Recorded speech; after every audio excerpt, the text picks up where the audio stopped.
Everybody, as always, fashionably late, but I'm here at work, but I'm here. Gonna knock this out before the Celebration Bowl starts, and we'll get into some NFL bets this week. Obviously, we've got Saturday games. You can also catch me on the Sunday social. I might not be on the Sunday social actually, and I think they're probably just finding that out themselves. I need to let them know something came up for a family event, and I may need to attend, and will possibly have to commute, so I may be out the way for the Sunday social. But anyway, this is a special edition of the NFL Sports Gambling Show here at Fantasy Six Pack. If you would like to get all of our content as far as like the Discord and the picks that these guys are doing throughout the week on their DFS, any kind of fantasy advice, anything special, you can get that over at the Fantasy Six Pack. Just subscribe and get with the plans and go from there. It's pretty simple. Once you get in the Discord, you pretty much get all the information you need: basketball, baseball. I mean, they're talking a lot of baseball, hockey, football, both college and NFL. Whatever you need, you can find over there at the Discord and with the Fantasy Six Pack plans. Anyway, let's go ahead and get started because, again, games start at 1. We'll start with the Vikings and the Bengals. So my first 5 games are in my Super Contest. I am in the Westgate contest. Unfortunately, I'm about 60% right now, and that's not good enough to get any money in Vegas. So it's decent enough, outside of Vegas to make a little bit of money. But as far as the contest goes, I can definitively say I am out. I'm not Brandon Staley bad out, but I'm out. But like I said last week, there's still opportunities to make money. The Sunday social slate I gave out was pretty solid last week. So hopefully I can get on there again this week and continue that. If not, I'll just text Dylan, Joe, and those guys my picks, and they can just let you guys know from there. Feel free to reach out to me on Twitter or DM me on Discord as well, and I can help you there as well. But Vikings and the Bengals, battle of the backups. We got Tricky Nicky Mullins and Browning. Browning's playing well over his pay grade, man. Like, he's been playing really, really good. I feel like at some point he's got to come back to earth. I'm not super hype about taking Nick Mullins on the road here, but I'm getting points in a game where I feel like the defense is going to matter.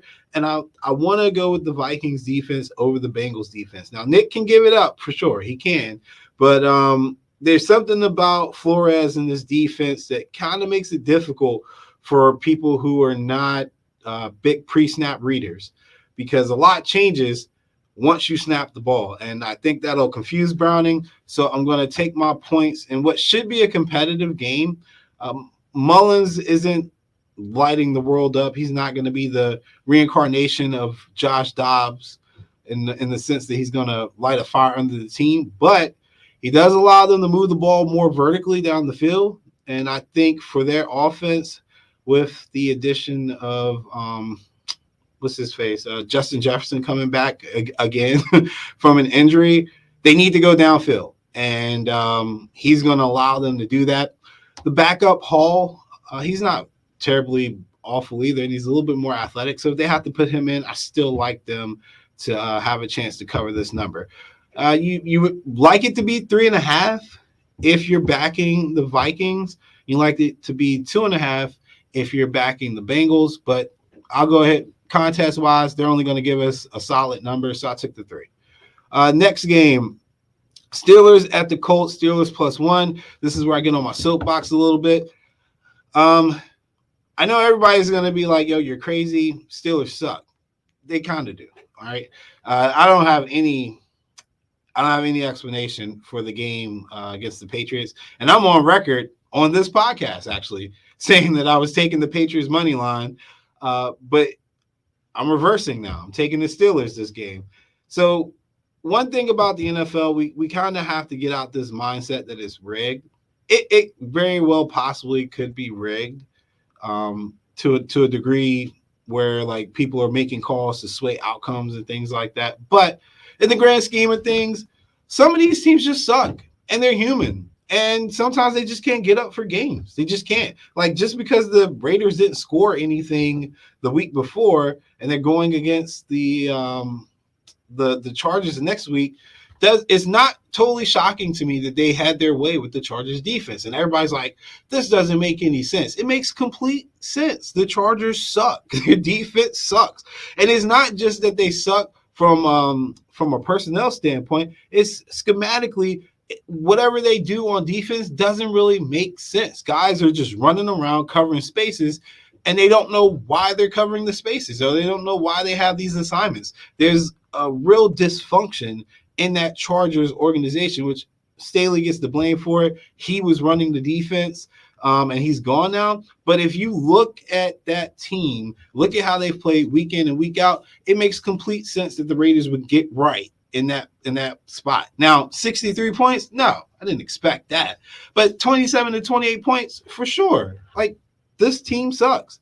So, in that sense, if the Steelers get right this game, to me, it makes sense. The Colts are not a great defense. They're not a very consistent team. They win games, but they're not world beaters. And the things that the Steelers do good offensively match the weaknesses of the Colts defense. And the things that the Colts do well offensively kind of match what the Steelers do well defensively. Like, it's just a good matchup for the Steelers, I think. Now, they will need to stop Zach Moss in that running game and try to make Minshew beat them. And if they do that, if they get them in second and long, third and longs, or a lot of passing downs, I think that plays to the strength of the Steelers with TJ Watt and these guys. And I think they win this game. Mitch Trubisky should have a fairly decent game by the stats. I don't expect him to come out and light it up either, but he's projected at 205 yards passing. This team gives up almost 260 yards of passing at home games. Total offense, or like total yards against, this defense is giving up well over 300 yards of offense in total at home games. So, looking for some kind of burst by the Steelers offense today. If it doesn't happen, then yeah, sound the alarms. It's a wrap for them. But they're still in playoff contention, still have a lot to play for. Likewise, so do the Colts. And I think, as professional athletes, they just got embarrassed against the Patriots. That matters. A lot of teams who get embarrassed will bounce back the next week. Look at the Raiders the week before, and I expect the Steelers to do that as well. I didn't put the prop on here, but a prop I'm really high on, regardless if the Steelers win or not. Najee Harris to score anytime. The thing about that is plus 145 on DraftKings right now. I think that's pretty good value against the defense that gives up almost 2 rushing touchdowns per game. They rank down towards the bottom third in teams as far as defenses that give up rushing touchdowns. I think they're like ranked 26 or 27, somewhere down there. That's pretty good look if you ask me. So I'm rolling the number there and going with Najee Harris anytime score plus 145, and the Steelers to cover. I mean, if you're covering 1, you're winning. So the Steelers to win. Broncos at Lions. Lions, I'm seeing 5.5 on some sites now. When I got in, it was at 4. I mean, there's a lot of optimism on the Lions, almost too much for real. But the Broncos, they're a solid team. They're a solid team, but I can't say they're a good team, man. And the Lions, I still think, even though through their hiccups, I faded them last week too, and I think they barely covered. But they're better. They're better than the Broncos, put it that way. And they're a team that at home really can't eat. I'm not reading into the Packers beating them during Thanksgiving at home because that's the divisional game. I think against the Broncos, it's a more favorable matchup for them, a team that's not familiar with one another. And I really like the Lions here. And apparently so does everybody else because the line's up almost a point and a half. And that's a significant movement for an NFL game. So to me, that's a sharp signal because it's still rising regardless. And it's not getting much resistance even at 5. Like, I have it here at 5. I can see on my Action Sports app that there are other sites that have it at 5.5. So you're still not getting much resistance from the market. So I think it's it's smart to just go with the money flow on this one. Go with the Lions. Again, I'm a person that said the Lions were a team trending down, and I faded them the last like 3-4 weeks. But this week is looking a little scary, so I'm going to go ahead and just follow the money on this one and go with the Lions. The game that everybody probably wants to see, Cowboys and the Bills. Bills favored by 2. And again, for folks who don't follow football or don't follow the NFL, they're probably like, that doesn't make any sense. I mean, this is a textbook trap line. I'll tell you right now, it is a textbook trap line because the Cowboys are high right now. And everybody knows they're high. And the Bills, even though they beat the Chiefs, they're high too, but they're still not pound for pound as good as Dallas. Like, Dallas is relatively healthy. I think the only person they're missing really is Diggs. Whereas the Bills are missing more of their defensive players. I think Micah Hyde's out now, so it's not getting any better. But they're still favored by 2 in this spot because I think Vegas knows that the trend here with the Cowboys coming from a huge divisional win against the Eagles, going to Buffalo in the elements. Buffalo not affected by the elements. And also coming off a big win against the Chiefs, but never having those big road wins ever phase their first home swing in the majority of McDermott's tenure. Like, they're a team that rarely loses focus in home games. They're a solid home team. So 2 is a number that I'm willing to lay here, just based off the trend. And it's a game that if you're nervous about it and you want to take Dallas, go ahead, put your money on Dallas early and watch the game and then just hedge it, live bet it if you feel like something's going a little off or it is indeed the infamous trap line that we see on a regular basis. But I mean, I don't even know if we can even consider it a trap line because everybody is hip to the Bills. I think this whole idea of desperate teams that we keep throwing out is really pushing the Buffalo line. I will say to this though, I've said it for the last, we were in week 15. Probably said it for the last 10 weeks. These like angles of this team's desperate, they need to win. For me personally, it hasn't worked out this year. Like, every time I've said that to myself out loud and I've put money behind that team, the desperate team just, I'm getting confused because I'm in the radio studio, but I can curse. The desperate team just gets their ass beat every time. So I'm trying not to use that terminology anymore because I don't think it matters. It's just who you think is going to win, which team is going to play better. Dallas is due for a stinker, due for a game where you say this is why we don't like the Cowboys, this is why we don't think they're going to win. They're due for one of those games. If they win, in this particular case, if they win, that's a big deal to them. That's a big deal for their psyche going into the playoffs and just in general because they've got a really tough stretch coming up where they've played the Eagles. They got to play the Bills. I think next week is the Dolphins or either the week after that. They don't get much of a rest. So they need to focus and win this game. But again, for me personally, I'm still going behind the Bills. Ravens and Jags.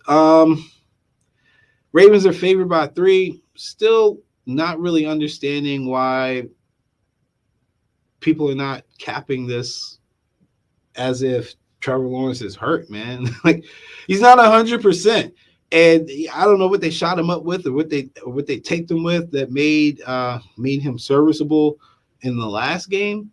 But this doesn't get any easier for this offense. And they haven't been that great against good teams at home. The Jags haven't been that great.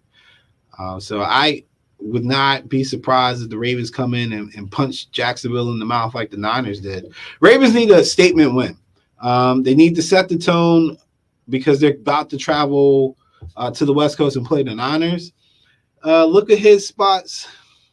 I don't really know if this is what I would call a look at his spot because if I'm being honest, Baltimore is playing with house money.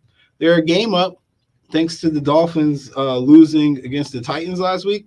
And if you're the Ravens, even if you're Harbaugh in this organization, even the players, in your mind, you probably want to give 120% in this game to ensure that you win the winnable game, which is Jacksonville, rather than traveling to San Francisco and coming off a loss and needing to beat the Niners to maintain that first place spot. Like, they wouldn't need to beat the Niners, I don't think, to maintain that first place spot if they take care of Jacksonville.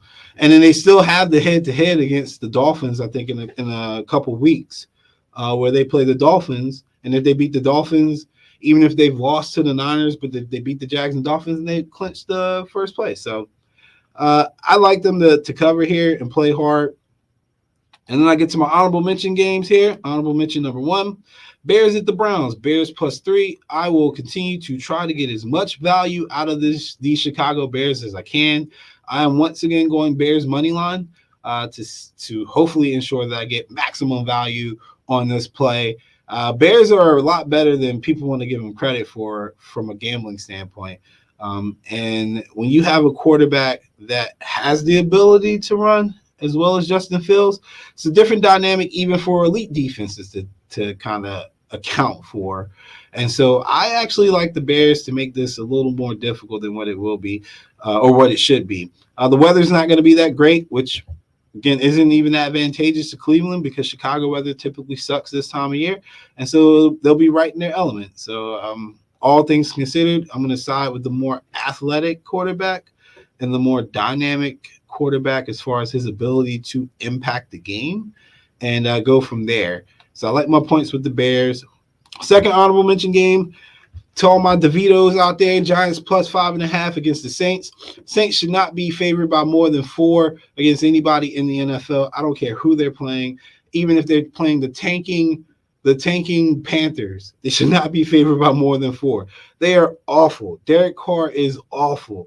The defense is okay, but everything else about this team sucks. Coaching, special teams, all of it just stinks. All the Giants got to do is show up and let these dudes play their game, and they'll probably find a way to backdoor this. So not expecting the Giants to win, but wouldn't be shocked if they did. I mean, the Saints just can't get right. The shocking thing to me would be if the Saints blow the Giants out because they haven't blown anybody out this year for real. And then my last game, Jets-Dolphins. Jets visiting the Dolphins. Dolphins coming off a bad loss. Jets coming off a decent win. 8.5 is way too many points. They got to stop giving this many points to the Dolphins. Like, are you kidding me? Did you not just see what happened in their last game and you were giving them like 11, 12?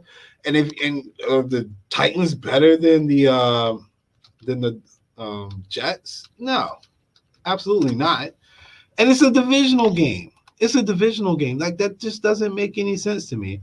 So I guess when they played on the 24th, they won 34-13, and I guess that's why it's probably like this. But I don't see that 34-point Dolphins team anymore.